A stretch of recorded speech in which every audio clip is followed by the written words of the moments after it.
Em 2021, o Digital, a fusão do mundo físico e digital, passou a fazer parte das nossas vidas como nunca, proporcionando diversas experiências de aprendizado.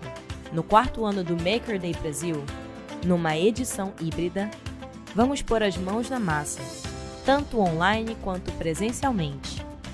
Toda a comunidade Maker irá se conectar. Serão 24 American Spaces de todo o Brasil a compartilhar suas melhores práticas e ideias. Vamos voltar às raízes do movimento Maker, buscando soluções para os desafios de hoje. Esta será a Green Edition, com atividades focadas em questões de sustentabilidade e de responsabilidade ambiental, com atividades colaborativas, criativas e inovadoras. Dia 25 de setembro, a quarta edição do Maker Day Brasil, Green Edition.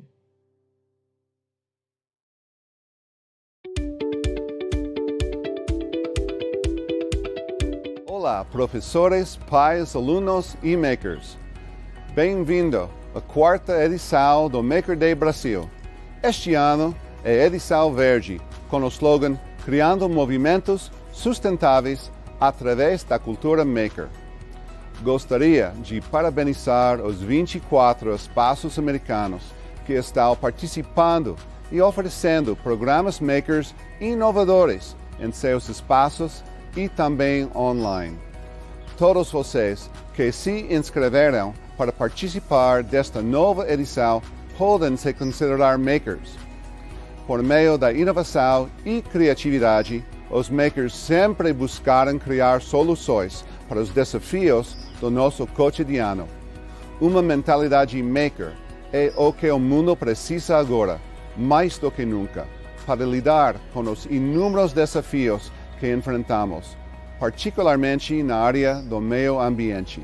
Por meio dessa colaboração, vocês, como makers, podem trabalhar juntos para desenvolver soluções para criar um mundo mais verde e melhor para o amanhã. Você verá essa engenhosidade em todos os programas oferecidos no Maker Day Brasil, que você pode fazer com segurança em sua casa. Aproveite a oportunidade, desafie seu conhecimento, compartilhe e aprenda coisas novas, mas acima de tudo, divirta-se.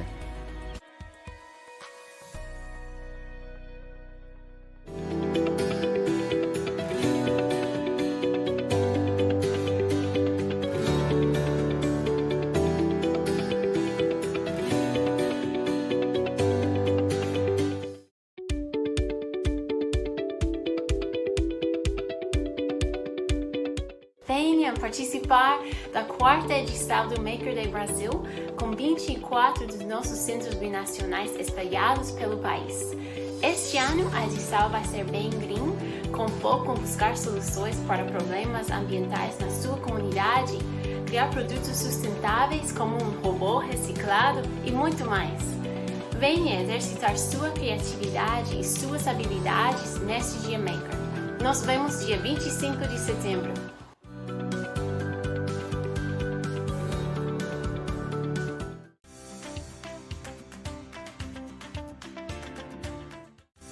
Oi pessoal, eu gostaria de convidar vocês à quarta edição do Maker Day Brasil, ao Green Maker Edition. Vai ser uma muito divertida dia com atividades mão na massa com nossos 24 espaços americanos ao redor do Brasil.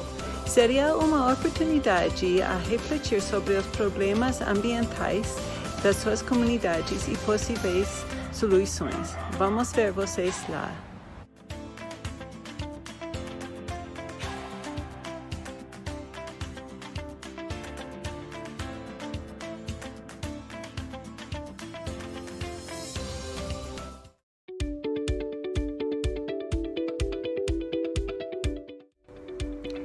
Oi galera, vocês têm uma oportunidade incrível de participar da quarta edição do Maker Day com nossa rede de espaços americanos. E desta vez é verde. Aprende a fazer um robô com materiais reciclados, faça papel com semetes ou faça seu próprio galho de chuva. e ouço o som da chuva caindo a qualquer hora de qualquer lugar. Tantos projetos legais, não perca a oportunidade.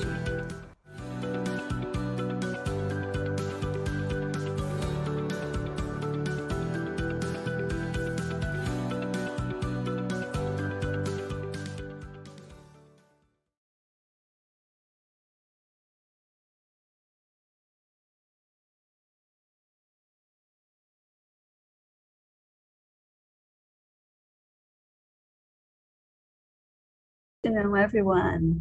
As part of our Maker Day Green Edition, Brasil 2021, we have here one more guest to talk to us. It is Owain Llewellyn. And Owain is a passionate environmentalist and language teaching professional who wants to take part in direct action to prevent oil companies drilling nearby. As a language teacher, he saw a new opportunity to raise awareness of environmental issues and bring the dialogue about sustainability into the classroom. Since 2012, he has run the ELT sustainable.org, giving teachers the world over the opportunity to reach thousands of learners with engaging environment-themed lessons. Owain is a teacher of English, teacher trainer, and academic manager. He's currently writing an MA dissertation examining the learner experience in online language courses. He works with the teachers worldwide in bringing the dialogue around the environment into their class through numerous teacher development projects. These have included writing lesson plans on environmental themes for the British Council, my class, and English online courses. Writing a module for the British Council Climate Action in Language Education, Teacher Development course, and launching Language Teaching for the Planet online course, as well as frequently delivering webinars. He is on the discussion panel at the 2022 IATFO conference in Belfast. A short abstract of his presentation today. Do you wish your lessons could support people in taking part in the international dialogue on overcoming the climate emergency during their language learning journeys and beyond? Do you wonder if it is possible to do this at the same time as creating an excellent language learning experience? If so, this session is for you.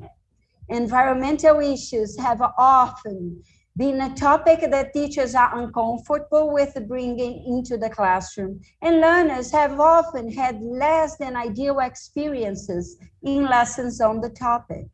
In fact, the climate emergency and environmental justice are highly motivating topics, are the ideal context for language learning, and increasingly on the agenda of language learners. Join us in this very practical session in which we look at principles for the lesson design and delivery on the topic, as we explore how to bring this dialogue into class, explore teacher concerns, and examine solutions and investigate some findings about the student views on environmental issues in the language classroom.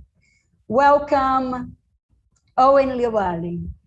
Owain, this is for you.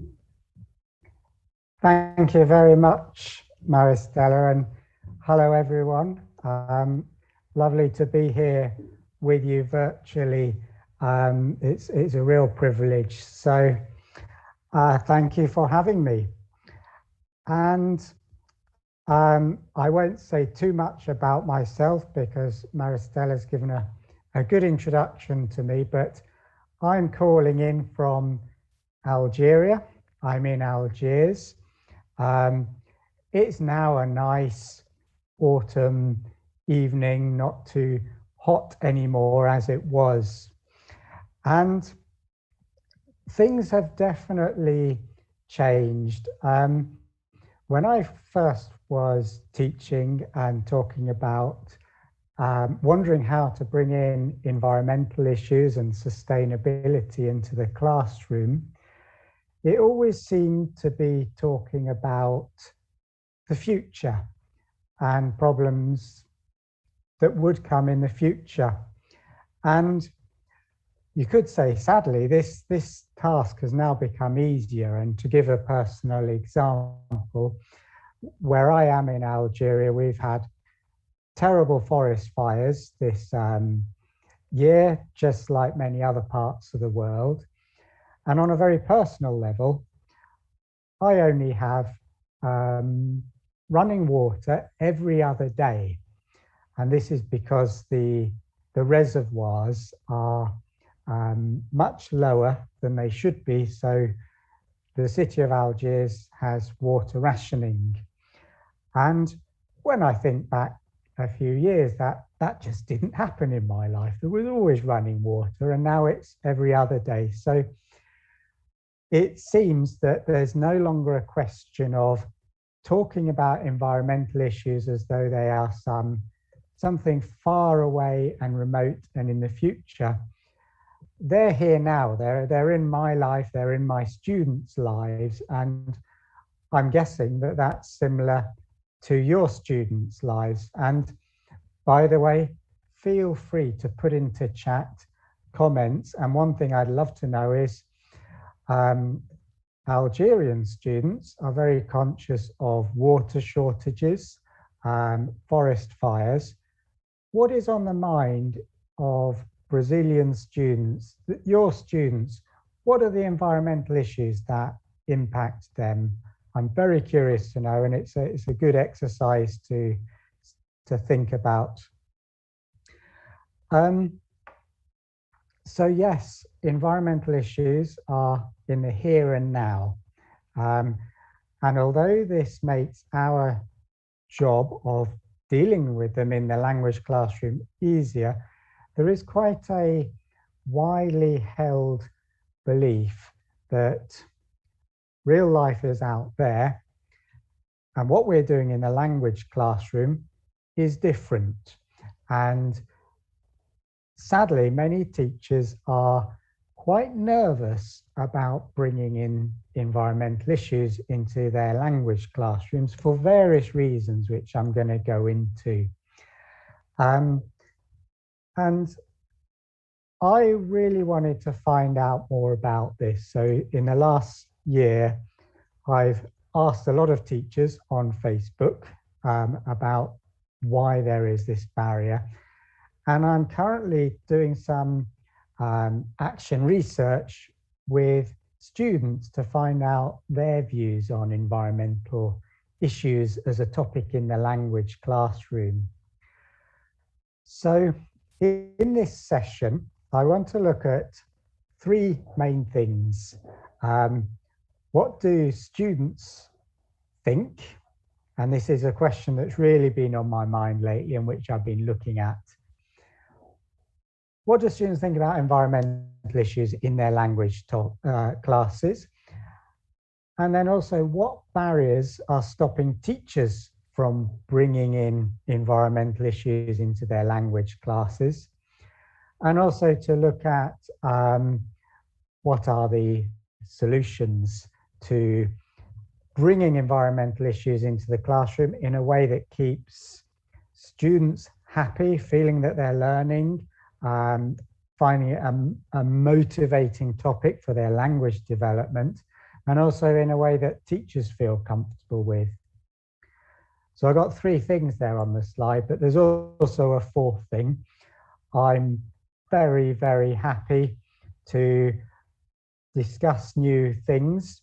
If you post questions into the comment, into the chat, or if you post comments, because I would love to know more about your teaching context and the things that are on your mind. So let's have a first question. My first question to you is, what topics are on your learners' minds in terms of environmental issues? what are the things that they come to class already thinking about? I'm guessing it's not polar bears on melting ice caps. We've all seen the pictures, but certainly that's not on the top of the list of Algerian students' concerns. As I've said, for them it's water shortages. What is it in Brazil? I'd love to see your comments. So,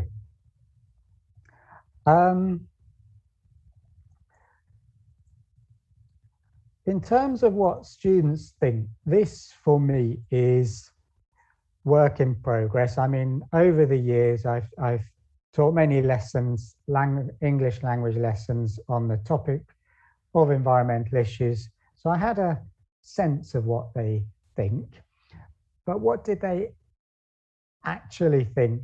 Recently, I was teaching online and I would ask students to stay behind and I'd talk to them for 15 minutes, get their permission to record what they said. And I'm now in the process of coding and analyzing what these participants have said. And a few things, I've only done 3 interviews so far, more are coming. But the things that stood out fascinate me because they're so different to what we might assume as teachers. And here is a quote from, there's a lot of text, but I just couldn't pick out the bits that were not valuable. This student said to me, when I hear cars in my street and some factories in my cities, I think about our environment and I think about pollution in this place. So the first fix that I had in mind is how can we help the environment to be clean and to be safe? Now,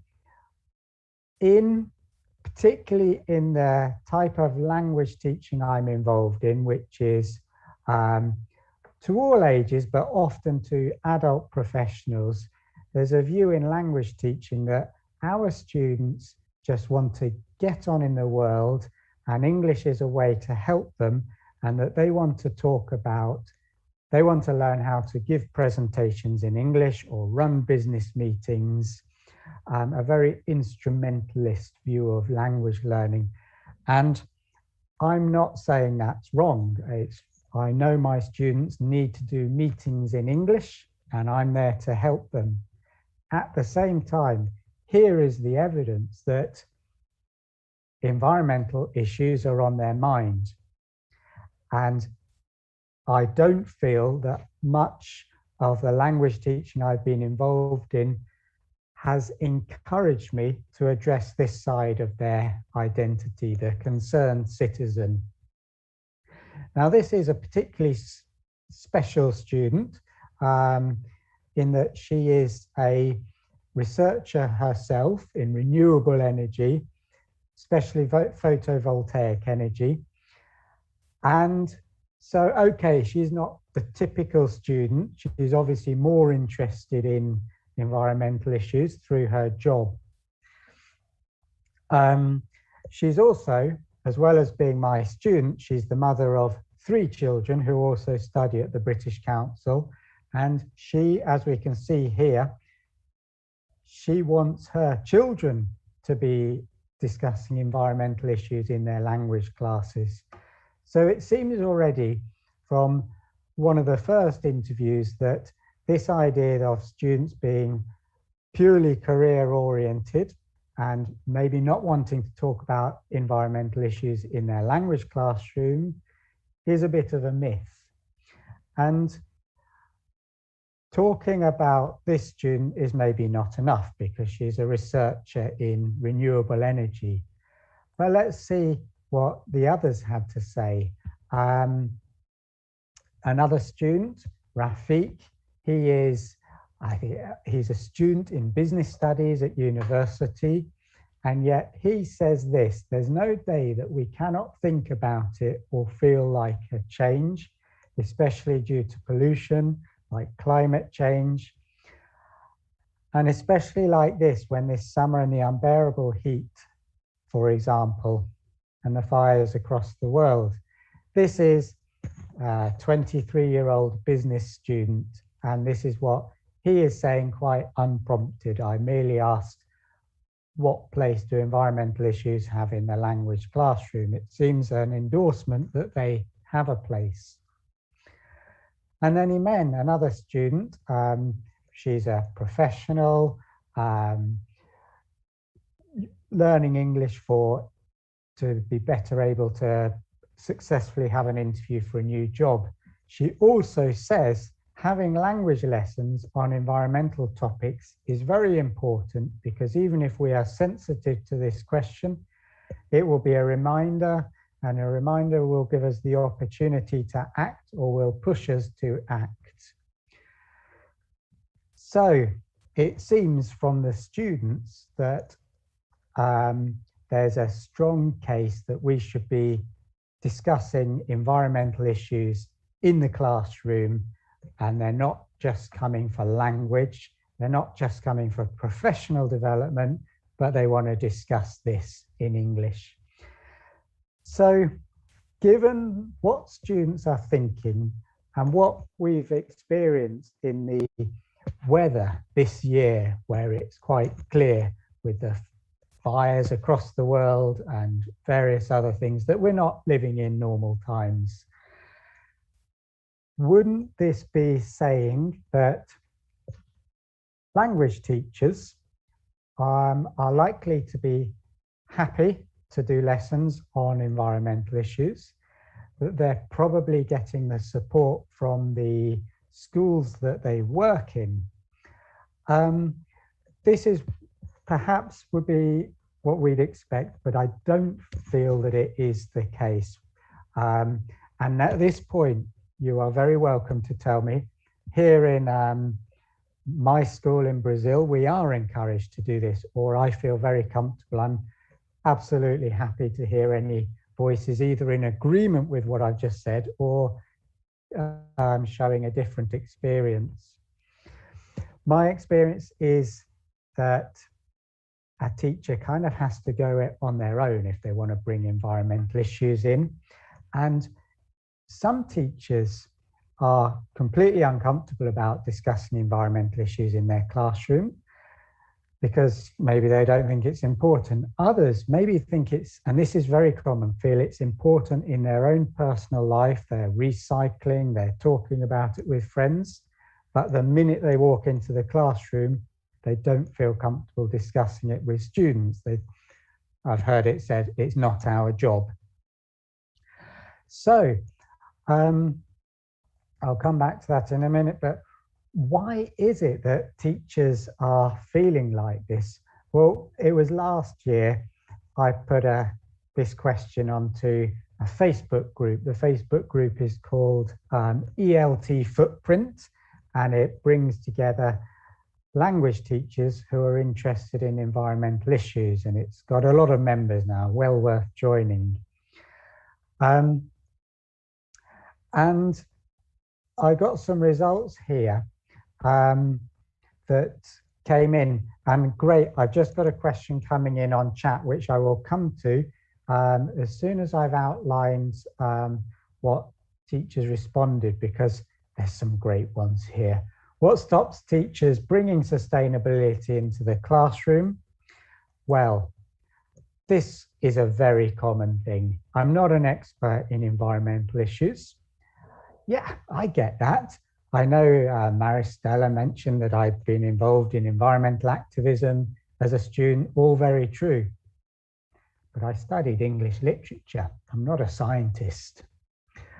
So I can relate to any student, any teacher who feels that they're not an expert, and it's such a complex issue and changes so quickly. Only yesterday I found out what's possibly going to be a very big thing in the future, which is about deep sea mining. This is a new problem that's just been added to my list. Deep sea mining, I literally not heard about it until I read an article yesterday. Probably none of us are experts in the whole thing of environmental issues. This one's great. Someone put in answer to my question, what stops you bringing in environmental issues? repetitious, boring, and unappealing. Okay, for me, I don't agree. I love the topic, but I know many teachers feel like this, and they particularly worry that that's what their students think.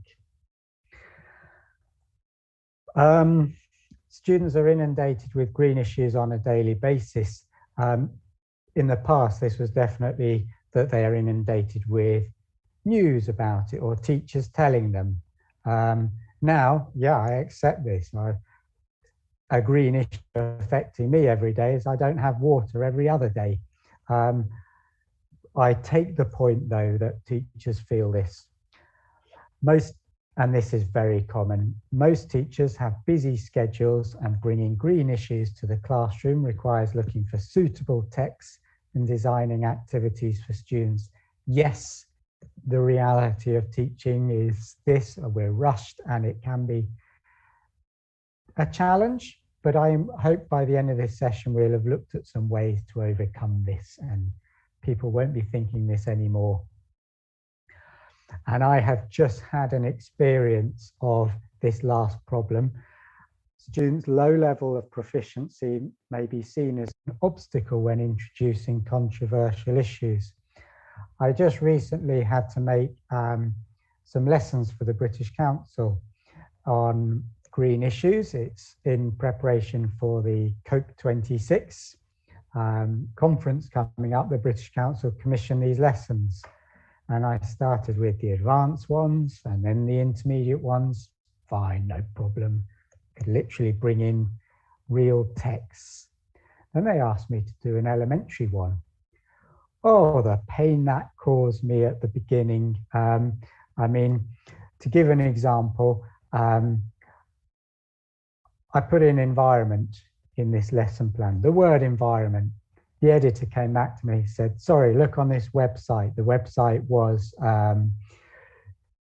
englishprofile.org. You put in any word and it's great. You put in any word that you want to know the level of and it tells you. So I think what I did is I'm sharing this website with you because if you teach low levels and want to do environmental issues, it's brilliant. When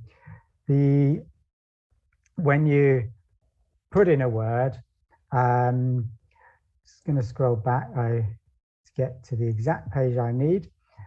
It tells you the level. So I put in the word, okay, the website's gone, so I won't do it right now. Here we go. So I put in the word environment into this website thinking, right, I'll use this in my lesson. And remember, it was an A1 lesson.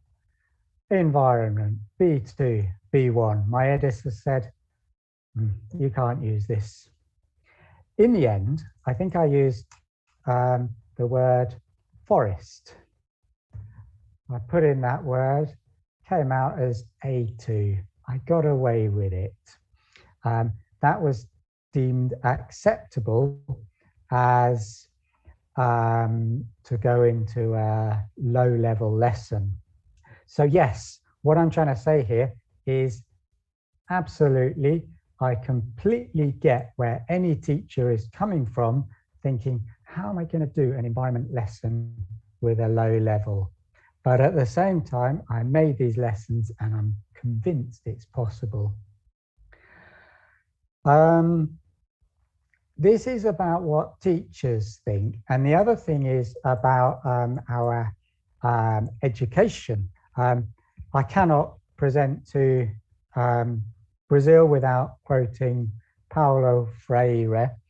And if we just go back to that student who turns out to be the researcher in renewable energy, she knows so much more than me, except in the very narrow field that I know about, which is helping her improve her English. And so if we have this idea of the banking concept of education, where I give my gift of knowledge to those who no less, it's not going to show up that my student is a researcher in renewable energy. So we absolutely have to get away from this view of ourselves as the expert and education as a whole, and start letting students pick the topics, pick the solutions. And I think it's only when that happens that we're going to see that actually we don't need to worry that students are bored by this topic, because they actually want to talk about it, but are we giving them the chance? Another great quote I've came across recently is from Stephen Sterling, who's a big name in environmental education. And he talks about an instrumental view of education has come to dominate, modeled on economic change and the perceived demands of a globalized world economy.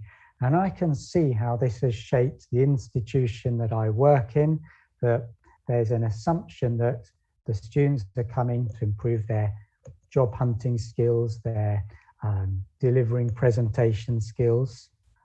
Yes, all of these are true, but look also at what the students are saying. And just one more thing that he said, that we've all seen in the last 2 years how quickly the world is changing in various ways, with pandemics, fires, and this idea of business as usual education, where, for example, students are just coming to learn language because that's what they've always done, worked when the world wasn't changing as quickly as it is. But actually now, your students are going to face a future that's quite different from the past that I grew up with. And so a continuous education system without change is not going to prepare them for this future. And I would argue that we need, one of the changes that English language teaching, or language teaching in general, needs to make is to become more globally aware and address global issues, as well as being seen as this instrumentalist workplace skill. So the institution, the teachers, various barriers that we've had. So it could all sound a bit dark, but it's not. Oh, and by the way, I promised to address the question that came in, and thank you, whoever posted this question. How can ELT Sustainable help me as an English teacher? This website is a source of language lessons and activities. And to give you an example, it being October, I thought I'd better check that my Halloween lesson is okay. I have a Halloween lesson on the website, and it's called Let's Make Green the New Orange. So this year's Halloween should be green. And I've just updated it, and it's coming up soon. So I'm going to just show you that very page. And just to share the website, here it is. This is the website, and let's say Halloween is coming up, and I'm going to search for Halloween. And what it should give me is a lesson that's all ready to go, and a little description of why you might want to do a green Halloween lesson. And then it leads you to the lesson itself. And if I were to click on this, it brings up everything. And as you can see, I think it looks pretty. I didn't design it. I made the lesson, but a friend of mine designed the slides. And step by step, you can bring this into your next class, providing you've got a projector and an internet connection. And this is going to enable students to do these things. Everything is within the lesson. You just click where it says, and we have questions. What can you see in the picture below? This is to get students speaking. Where do you think the picture was taken? So, in short, what ELT Sustainable has is language lessons where every lesson has an environmental angle to it. So this brings an environmental angle to Halloween. There's also one for Christmas and for many other days of the year. So that's what ELT Sustainable brings. Please post another question. I'm really glad to have one question already. Keep them coming. I'm curious to know, could you use that lesson in Brazil this Halloween? Post me a response. Now, what these teachers said, as I said, I do sympathize, and I do empathize. I don't always agree, but it's no good just me doing environment lessons. So I hope a teacher who has doubts can have these doubts addressed. So some ways to bring in to address these problems. I'm not an expert in environmental issues. Well, my solution, a solution is know what your expertise is. Okay. We are not as knowledgeable in environmental issues as Greta Thunberg would be an example, or David Attenborough. Who is the Brazilian expert in environmental issues? Who is someone who people go to when they want to know about the environment? Is there a TV presenter or a conservationist many people know? We're not them, but we are experts in helping people to improve their language. And this involves many skills. We know English well. We probably know grammar well for when students ask us difficult questions. We also know some non-linguistic things really well. We know how to facilitate people to have discussions in groups. Now that is a real skill. How can you get 16 students to work in groups, discuss something in English and feel that they're improving their communication skills? We empower discussion.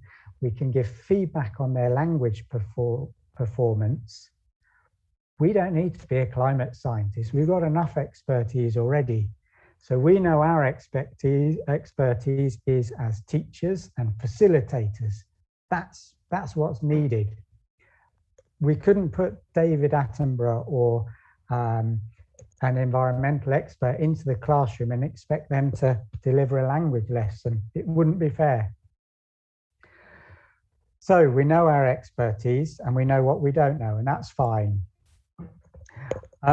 I always love to use pictures when I can, and sometimes that picture will be on the projector, or it might even be a piece of paper depending on my classroom, or it might be on Zoom like now. And I picked this picture, for example, because I know it's going to provoke discussion. Now, I've just put this quote in because it's made my life difficult since I've come across this quote, but it suggests going to a level that I'm only beginning to understand. Previously, I would have focused on this cyclist in a city, but it's still quite a human-centric picture. And how did I notice and respond to instances of anthropocentrism, hyper-individualism, and environmental backgrounding in the structure of our classroom? Yes, there's a bit of hyper-individualism here with this person cycling through the city. The environment is elsewhere. However, recently I did a lesson about a nature guide and how he feels passionate about his place as a guide in these forests, which I think was a better example of avoiding anthropocentrism. Anyway, let's say I go with this picture and decide to use it because my students will like it. What am I going to do? Well, some teachers were complaining that the environmental topic is boring, repetitious and unappealing. Well, let's bring a new angle. I'm just going to ask students, what is happening in this picture? I will ask them to get in pairs and discuss it. And what would be your answer? If you were a student, what's happening in this picture? Feel free to type into chat. It's amazing some of the, but this one, it's fairly straightforward. Typically there's a guy cycling somewhere surrounded by cars. So then we can take the conversation to the next level. Okay, teachers worry that students are inundated with green issues on a daily basis. Well, let's personalize this. Let's not talk about green issues at this point. That'll come later. It's coming by stealth. I asked the students, where is he going and why? Okay, I really do want an answer in the chat here. Where's this man going and why?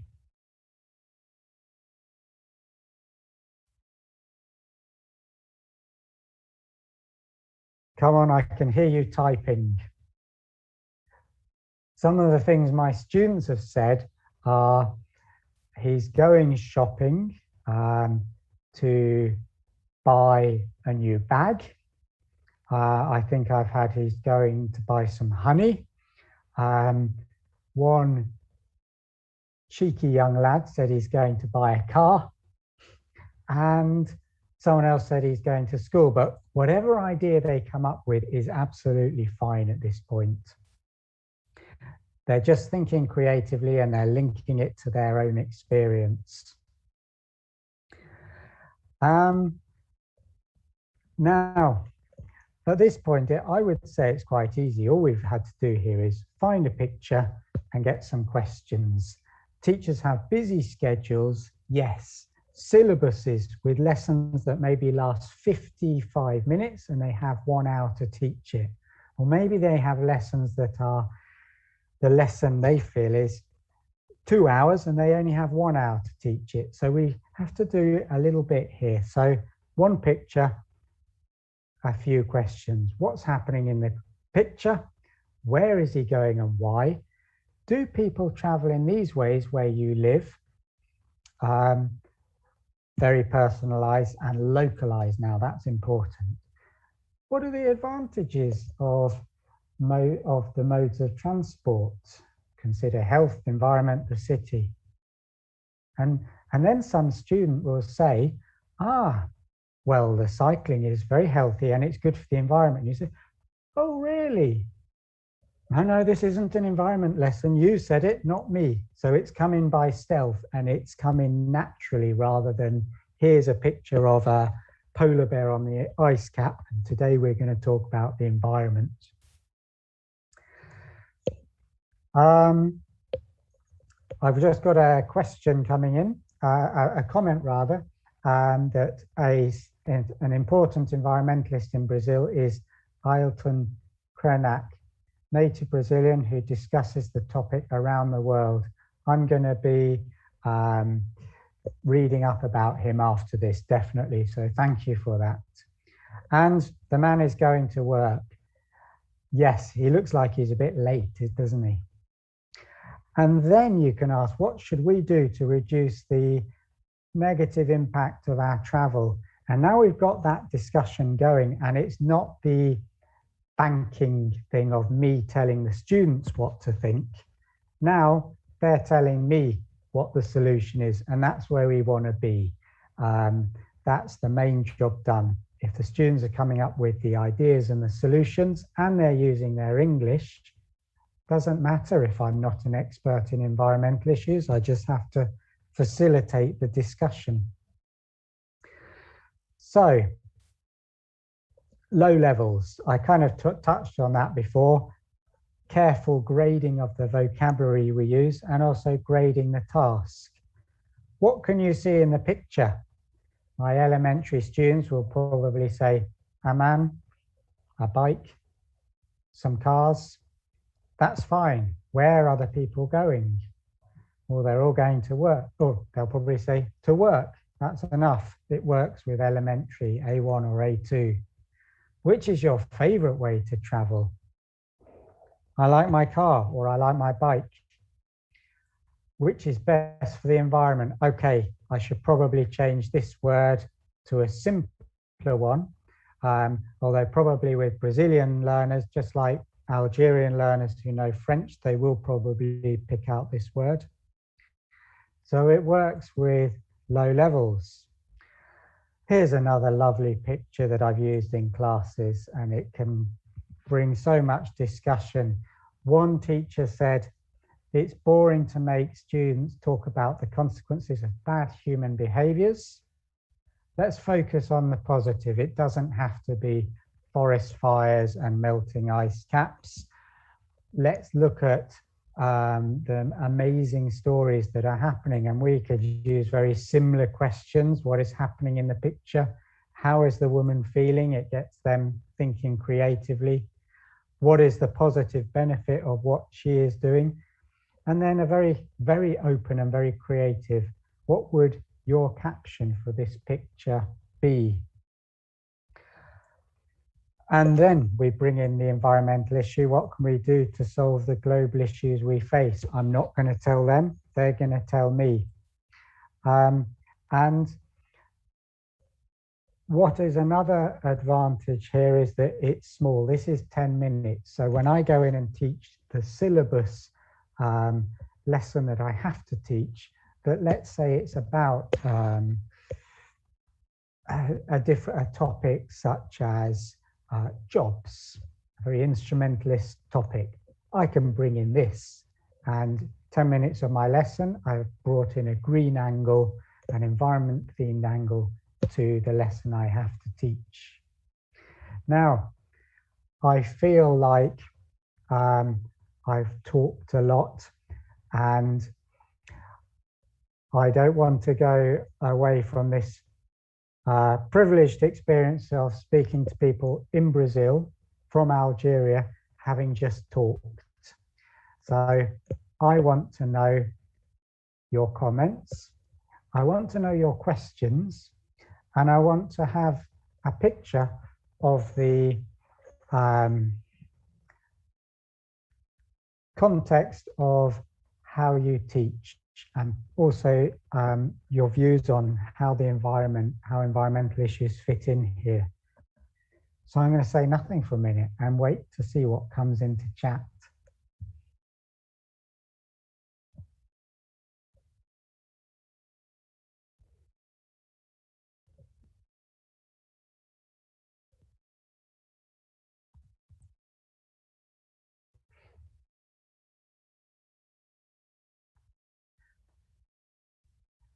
Let me add a challenge. Is there anyone here from Manaus? If you're in Manaus, please post a question.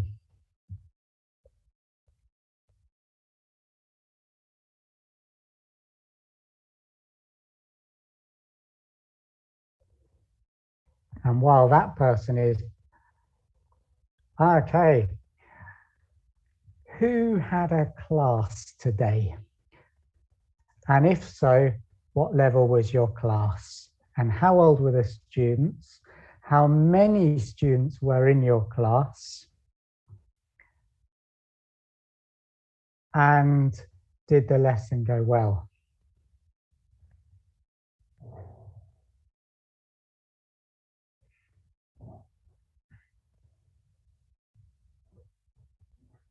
I don't know if it might be if it's a holiday or a day off teaching. Oh, okay, I'm going to be checking some comments on YouTube. And also,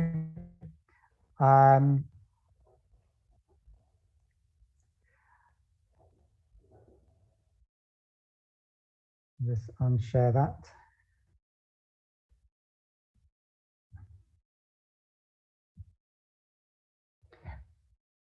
So,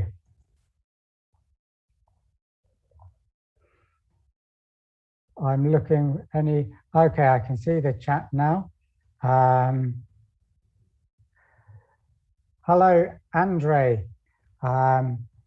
Topic about animals with teenagers 11 to 13. That sounds like a good topic. I mean, my experience with young learners is when they're like 6 to 7 and you do the animal lesson and it goes fantastically. How did your lesson with teenagers 11 to 13 go? Did they enjoy it? Feel free to post an answer in there. And also, I'm curious to know how old your students were. Ah, Andrea, I can see more comments that you had 15 students.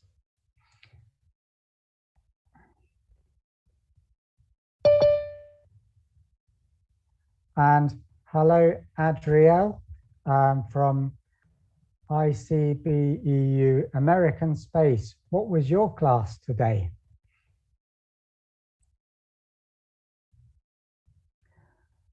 Oh, Andrea, I'm glad your class went really well. So you had 15 students.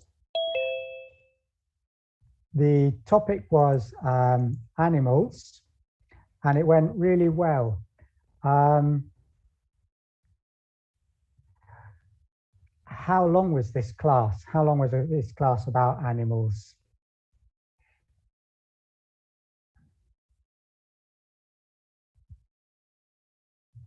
And by the while Andre is typing, if anyone else would like to type in a question, please type away now or a comment.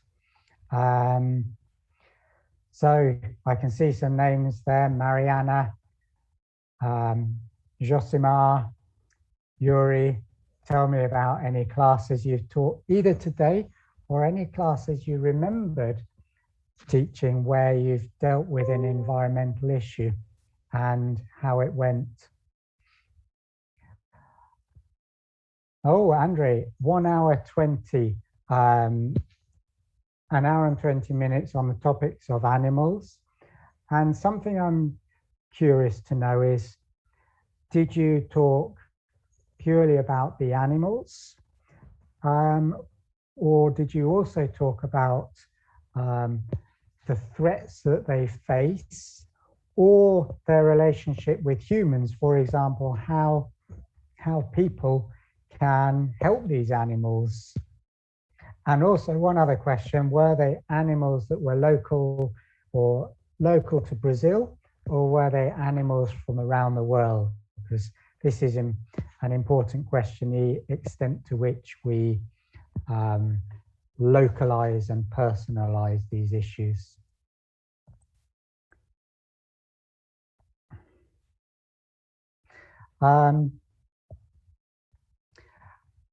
A question that's come in, other examples of activities that could be applied to any levels. Definitely, I would typically, my first choice is always a picture because they can generate so much discussion. Also, if you're lucky enough to have projector and good internet, short videos of like 4 minutes or less with very similar questions, like possibly playing the video without the sound, and some general questions like what's happening in this video, what does this video say about human nature? Basically, the more that it can put the thinking load on the students, so with a video as well. Other activities that could be applied to any levels. A lot of the lessons that you find on my website, ELT Sustainable, these are typically aimed at B1 level and above, although there are a few that can be used with elementary.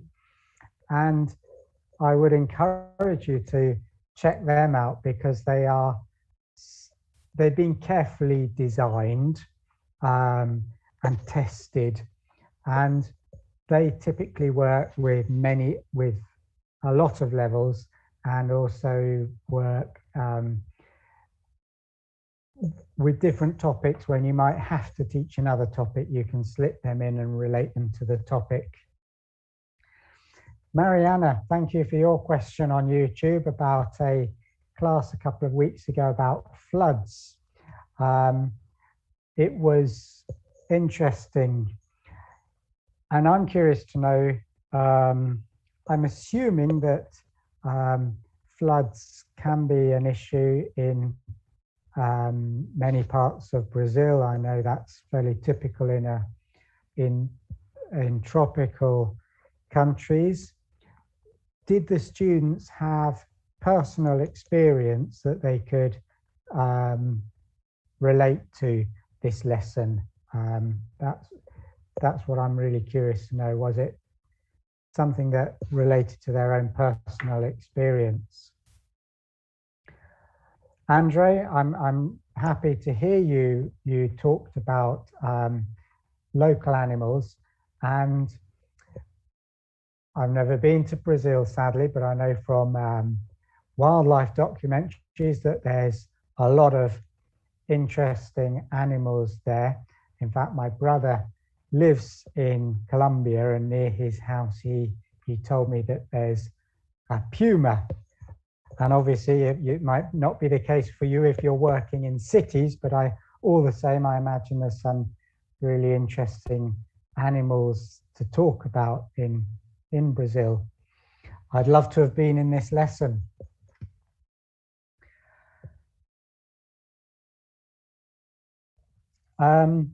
Now, just before we're coming close to the end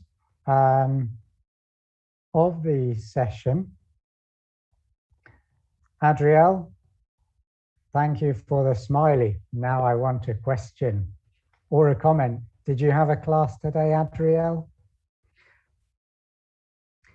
Now, as we reach nearer to the end of the session, we've kind of been doing this already. What questions do you have? And what have you taken away from this session? I always ask this, and I really want to know.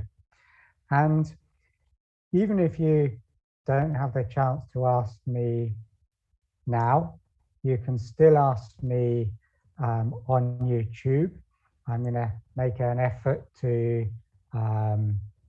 revisit that YouTube channel. It is late in the day. It's actually 11 o'clock in the evening here, but I'll definitely check it out again tomorrow morning. And also, please do visit my website, check out the Halloween lesson, which I hope your students might appreciate from October the 1st to the 31st, which is coming up. If you need the website address, it's here, eltsustainable.org. There's a Twitter account, and I have an email address which you can contact me with your stories and your questions. Just checking over now to, I may not have shared my screen, so I'm just going to share my screen again so that you can see the email address that I was just talking about. Here we go.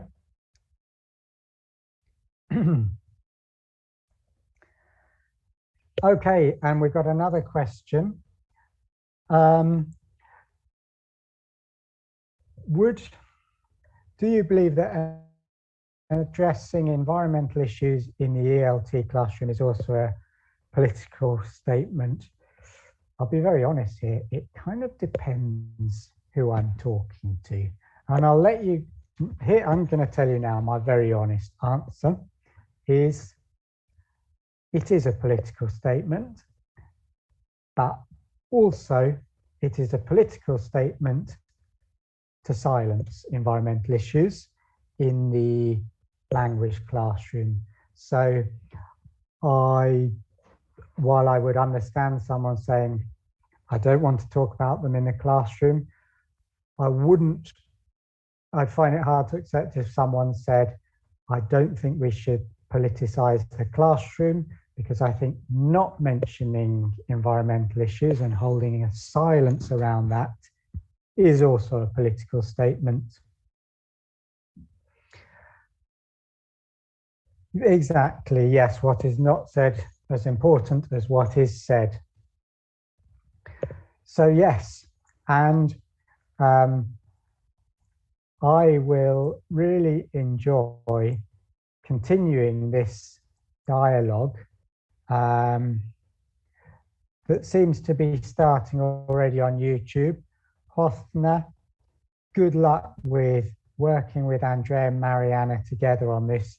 If this is one thing I want to see from a session, it's people going off and working together, and the multiplier effect that individually we feel there's not much we can do, but once we know that we're part of this worldwide effort by different people doing things, then that is extremely positive and empowering. So that is a good note to end the session on, and I hope a good beginning to further discussions on YouTube, on the chat here, or if you want to get in contact with me.